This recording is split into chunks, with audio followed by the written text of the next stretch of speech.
You wake up on a cold morning in 1156 AD to the sound of temple bells echoing across the mountain valleys of medieval Japan. Your breath forms small clouds in the frigid air as you kneel on the wooden floors of Kofukuji Monastery, your thin silk robes providing little protection against the biting wind that seeps through the ancient walls. Your name was once Takeshi, but that identity belongs to a different life now. Today, like every day for the past 2 years, you are simply property. The other boys around you move with practiced silence, their eyes downcast, their movements carefully controlled. Some are as young as 10, others approaching 15. All of you share the same fate, the same invisible chains that bind you to this place, where childhood comes to die in ways the outside world refuses to acknowledge. The incense burns thick in the prayer hall, but it cannot mask the scent of fear that clings to your skin like a second garment. This is your reality as a Chigo, a temple boy in feudal Japan, though the full weight of what that means is still settling into your young mind like stones dropped into dark water. Behind the serene facade of Buddhist monasteries, behind the chanting and meditation and philosophical discourse, exists a system that has consumed boys like you for centuries. A system that transforms children into objects of desire, spiritual devotion twisted into something far more sinister. Your story begins not here in these temple walls, but in a small farming village nestled between rice terraces and bamboo groves.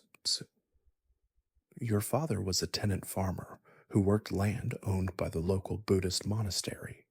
Your mother tended silkworms and helped with the harvest when the seasons demanded it. You had two younger sisters and an older brother who was learning the carpentry trade.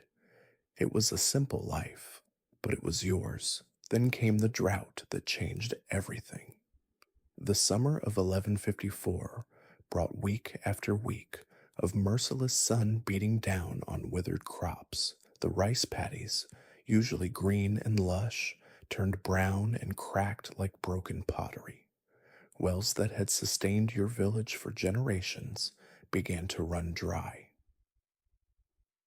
Your family's small plot yielded barely enough grain to last through autumn, let alone the harsh mountain winter that was approaching. When the monastery's representatives arrived in your village that fall, they didn't come as conquerors or raiders. They came as benefactors, offering solutions to desperate families facing starvation. They spoke of opportunities for young boys to receive education and spiritual training within the temple walls. They promised that selected children would learn to read and write, would be taught the sacred texts, would be given the chance to rise above their humble origins, and perhaps even become monks themselves. Your parents listened with the desperate attention of people drowning in circumstances beyond their control. The monastery officials explained that families would receive immediate payment for their son's education, enough silver to purchase grain for the winter and seed for spring planting. It sounded like salvation wrapped in spiritual purpose. You were 12 years old when your father's calloused hands shook as he signed the contract that transferred ownership of your life to Kofukuji Monastery. Your mother turned away when the monastery representatives examined your teeth, checked your muscle tone, and evaluated your potential with the cold calculation of livestock traders. They noted your smooth skin, your large dark eyes, your naturally slender build. These qualities, they explained, would serve you well in your spiritual education. The night before your departure, your mother held you close and whispered promises about how this was temporary, how you would return home as an educated young man capable of supporting the entire family. Your father avoided your eyes but pressed a small wooden carving into your palm, a figure of a crane that he had whittled during the long winter evenings. It was the only possession they allowed you to keep. The journey to the monastery took 3 days through mountain paths that would have been beautiful under different circumstances. You traveled with 5 other boys from surrounding villages, all of you sharing the same mixture of fear and confusion about what lay ahead. The monastery escorts spoke little during the journey, answering questions with vague reassurances about the honor of serving Buddha and the privileges of temple life. Kofuku-ji Monastery sprawled across an entire mountainside, its multiple buildings connected by covered walkways and stone paths. The main hall rose toward the sky like a wooden mountain, its roof tiles gleaming in the afternoon sun. Prayer flags fluttered in the mountain breeze, and the sound of chanting drifted from various buildings scattered throughout the complex. It was magnificent and terrifying in equal measure. Your education began immediately upon arrival, but it bore little resemblance to what your parents had been promised. Yes, you learned to read, but only specific texts chosen by your assigned master. Yes, you studied Buddhist philosophy, but always through the lens of submission and obedience. The writing you practiced consisted mainly of copying sutras that emphasized the virtue of serving one's superiors without question. The real education, however, took place in the shadows between official lessons. You learned to recognize the different types of monks by their footsteps in the corridors. You discovered which ones to avoid when they had been drinking sake late into the night. You mastered the art of moving silently through the temple complex, of anticipating needs before they were voiced, of making yourself invisible when certain guests visited the monastery. Most importantly, you learned about the special relationship between master and student that defined your existence as a Chigo. This bond, explained to you in terms of spiritual guidance and protective mentorship, gradually revealed itself to be something far more complex and disturbing. Your assigned master, Brother Jishin, was a man in his 40s, with gentle eyes and soft hands who spoke eloquently about compassion and enlightenment during formal instruction. But there were other lessons that took place after the evening prayers, when the monastery grew quiet and shadows lengthened in the corridors. These sessions began gradually, with Brother Jishin explaining the need for physical closeness in spiritual instruction, the importance of trust and surrender in the relationship between teacher and student. He spoke of ancient traditions, of sacred bonds that transcended ordinary understanding. The other Chigo rarely spoke about these private lessons, but you learned to read the signs in their faces, the careful way they moved after spending time alone with their masters, the hollow look in their eyes during morning prayers. There was an unspoken understanding among you, a shared knowledge that existed in the spaces between words, in glances exchanged when the monks weren't watching. The monastery operated on a complex hierarchy that placed the Chigo at the very bottom, below even the kitchen servants and groundskeepers. You woke before dawn to prepare your master's morning tea, spent your days copying sutras and attending religious instruction, and ended each evening serving at whatever gathering or ceremony required your presence. The work itself wasn't particularly difficult, but the constant awareness of your status as property created a weight that pressed down on your shoulders with each passing day. During the day, when visitors came to the monastery seeking spiritual guidance or making donations, you and the other Chigo would be displayed like living ornaments. Your silk robes would be freshly cleaned, your hair carefully arranged, your movements choreographed to suggest both refinement and availability. These performances were presented as demonstrations of the monastery's success in civilizing and educating young people, but the lingering gazes and whispered comments of certain visitors suggested other interpretations. The seasonal festivals were particularly challenging times. During these celebrations, the normal routines of monastery life gave way to elaborate ceremonies that could last for days. Important patrons would arrive from distant cities, government officials would make formal visits, and the temple would showcase its finest achievements. For the Chigo, these events meant longer hours, more demanding service, and increased attention from guests whose interest in young temple boys extended far beyond spiritual curiosity. As autumn deepened into winter during your first year at the monastery, you began to understand that your childhood was not merely interrupted, but fundamentally transformed. The boy who had run through rice fields and climbed mountain trails in search of wild berries was becoming something else entirely, shaped by forces beyond his comprehension or control. The wooden crane your father had carved remained hidden beneath your sleeping mat, a secret reminder of a world that felt increasingly distant and unreal. The transition from autumn to winter brought changes that extended far beyond the weather.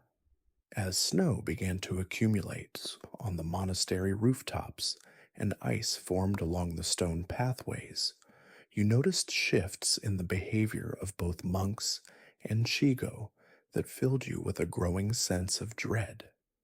The shorter days meant longer evenings spent in private chambers, more intimate gatherings where wine flowed freely among the senior monks, and increased demands for what Brother Jishin called advanced spiritual instruction. Your fellow Chigo began to disappear from communal activities with increasing frequency. Kenji, a boy from a village near yours who had arrived at the same time, stopped attending evening prayers altogether. When you asked about his absence, the older boys exchanged glances that spoke volumes without revealing anything concrete. Masa, who had been at the monastery for over a year, pulled you aside one evening and whispered urgent warnings about avoiding certain corridors after dark, about never being alone with visiting dignitaries, about the importance of learning to endure whatever was required of you. The monastery's guest quarters saw a steady stream of visitors during the winter months. Wealthy merchants escaping the cold of the cities, government officials conducting inspections, scholars seeking access to the temple's famous library. These men arrived with elaborate entourages and expensive gifts for the monastery's senior monks. They spoke eloquently about spiritual matters during formal ceremonies, but their conversations took on different tones during the private banquets held in their honor. You learned to serve at these gatherings with downcast eyes and silent efficiency, pouring sake and presenting delicate dishes while the guests discussed politics, poetry, and philosophy. The atmosphere in these rooms felt charged with undercurrents you didn't fully understand but instinctively feared. Hands would linger too long when passing cups. Conversations would pause when you moved within earshot, and certain guests would request that specific Chigo attend to their needs throughout the evening. Brother Jishin's private lessons became more frequent and more intensive as winter progressed. What had begun as instruction in meditation techniques and sutra memorization evolved into something that left you confused and ashamed. He spoke of purification rituals that required the removal of clothing, of ancient practices designed to strengthen the spiritual bond between master and student, of traditions that must be maintained despite their difficulty for young minds to comprehend. The other Chigo, who had been at the monastery longer, moved through these experiences with a detachment that both impressed and horrified you. They had learned to separate their minds from their bodies during the worst moments, to retreat into internal spaces where the physical world could not reach them. Some days they seemed almost ghost-like, present in form but absent in spirit, going through the motions of temple life while existing somewhere else entirely. The psychological techniques employed by the monks were as sophisticated as they were devastating. They alternated periods of harsh discipline with moments of unexpected kindness, creating emotional dependencies that made resistance almost impossible. A Chigo who had been punished severely for some minor infraction might find himself receiving special treats or privileges the following day, generating gratitude toward the very people who had caused his suffering. Brother Jishin was particularly skilled at this manipulation. After sessions that left you trembling and confused, he would hold you gently and speak softly about the sacred nature of your suffering. How enduring these trials was preparing you for higher forms of spiritual understanding. He would remind you of your family's poverty, of how your presence at the monastery was ensuring their survival through the harsh winter months. These conversations left you feeling complicit in your own abuse, as if resistance would be not just futile, but morally wrong. The monastery's isolation made escape seem impossible, even when the thought occurred to you. The mountain paths were treacherous in winter, and you had no knowledge of the surrounding territory. More importantly, you had nowhere to go.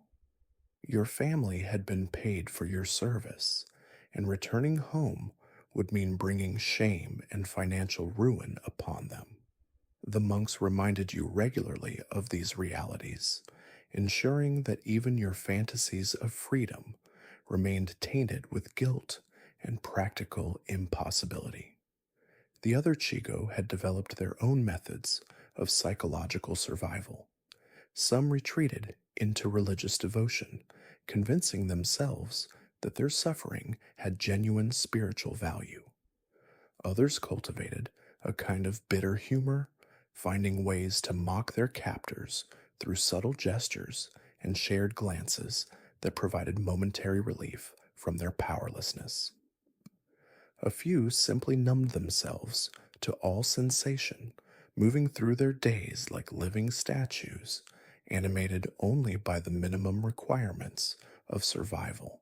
During the deepest part of winter, when snow blocked many of the mountain passes and the monastery became truly isolated from the outside world, the worst abuses occurred. With no possibility of unexpected visitors or official inspections, the monks felt free to indulge their darkest impulses without concern for discovery. The private chambers that had once seemed merely uncomfortable became sites of systematic degradation that pushed the boundaries of human endurance. You began to understand why some of the older Chigo spoke in whispers about boys who had simply vanished during previous winters. Whether they had attempted escape and died in the mountains, or had been eliminated to prevent them from revealing secrets, or had simply been consumed by the system that had claimed you all remained unclear. What was certain was that the monastery's records showed no trace of these missing boys, as if they had never existed at all. The wooden crane your father had carved remained your only connection to the world beyond these walls, though even touching it now brought more pain than comfort. The boy who had treasured that simple gift felt like a stranger whose memories belonged to someone else. The person you were becoming under Brother Jishin's tutelage bore little resemblance to the child who had once believed in the essential goodness of adults and the safety of sacred spaces. As winter slowly gave way to early spring, you realized that your transformation was accelerating beyond mere adaptation to monastery life. The systematic erosion of your identity, your autonomy, your basic human dignity was creating something new in place of the boy you had once been. Whether this new self would be capable of survival in a world that demanded such complete surrender remained to be seen. But the old Takeshi was disappearing more completely with each passing day. The spring of your second year brought changes that would have seemed impossible to imagine when you first arrived at Kofukuji. The mountain snow began its slow retreat, revealing pathways that had been impassable for months, but the isolation you felt had only deepened. The boy who had once found joy in the changing seasons now viewed the returning warmth with a mixture of dread and numbness that had become your default emotional state. New Chigo arrived with the spring, fresh faced children from villages experiencing their own desperate circumstances. Watching them stumble through their first days at the monastery was like observing your former self from an impossible distance. Their confusion, their attempts to maintain dignity, their gradual realization that the promises made to their families bore no resemblance to reality. All of it felt both familiar and foreign, as if you were remembering someone else's dreams. You found yourself assigned to help train these newcomers, a responsibility that Brother Jishin presented as an honor, reflecting your spiritual progress. In reality, it meant participating in the same systematic destruction of innocence that had consumed your own childhood. The irony wasn't lost on you that survival in this place required becoming complicit in perpetuating the very system that had broken you. The monastery's annual inspection by provincial officials took place during the late spring months, an event that required weeks of preparation and careful choreography.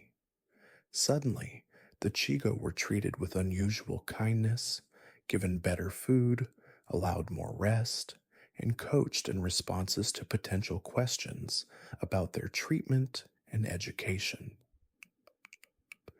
The transformation was so complete that for brief moments you could almost believe the lies about spiritual advancement and educational opportunity. During the inspection itself, you and the other boys performed your roles with the precision of actors who had rehearsed their parts countless times. You demonstrated your calligraphy skills, recited memorized passages from Buddhist texts, and spoke in carefully modulated voices about the honor of serving Buddha through temple life. The officials, satisfied with what they saw and heard, praised the monastery's success in civilizing and educating young people from humble backgrounds. After the officials departed, normal routines resumed with a brutality that felt almost refreshing in its honesty. The masks came off, the pretenses disappeared, and the monastery returned to its true function as a machine designed to extract suffering from the vulnerable while maintaining the facade of religious devotion. Brother Jishin's lessons resumed their familiar patterns, and the visiting patrons, once again felt free to indulge their appetites without concern for official scrutiny. As summer approached and you prepared to begin your third year at the monastery, you realized that something fundamental had shifted in your understanding of survival. The desperate hope for rescue or escape that had sustained you through the darkest moments was finally dying, replaced by a different kind of acceptance that felt both liberating and terrifying. You were no longer the boy trying to endure until he could return to his former life. You were becoming someone else entirely, someone capable of existing in this place indefinitely. The wooden crane your father had carved remained hidden beneath your sleeping mat, but you rarely touched it anymore. The memories it represented belonged to a different person, one whose innocence and hope had been systematically extracted and consumed by an institution that wrapped its cruelties in the language of spiritual development. That boy had died in ways that left no physical trace, no official record, no acknowledgement from a world that preferred to believe in the sanitized version of religious education rather than confront the darker realities hidden behind temple walls. The story of Chigo like you would continue for centuries, hidden in the shadows of Japan's great monasteries, unrecorded in official histories, forgotten by a society that found it convenient to look away. Your individual suffering was just one thread in a vast tapestry of institutional abuse that stretched across generations, each boy's broken spirit contributing to a system that had perfected the art of consuming childhood while maintaining the appearance of spiritual enlightenment. In the end, your transformation was complete, not when you stopped resisting, but when you stopped remembering that resistance had ever been possible. The boy named Takeshi became a ghost, haunting the corridors of his own memory, while the person who remained learned to find meaning in survival itself, even when that survival came at the cost of everything that had once made life worth living. This was the true horror of the Chigo system, not just the physical abuse, but the systematic destruction of the human spirit disguised as spiritual education, leaving behind empty vessels trained to serve and suffer in silence. The temple bells still ring across those mountain valleys today, but they toll for the countless boys whose stories were never told, whose names were never recorded, whose suffering was never acknowledged.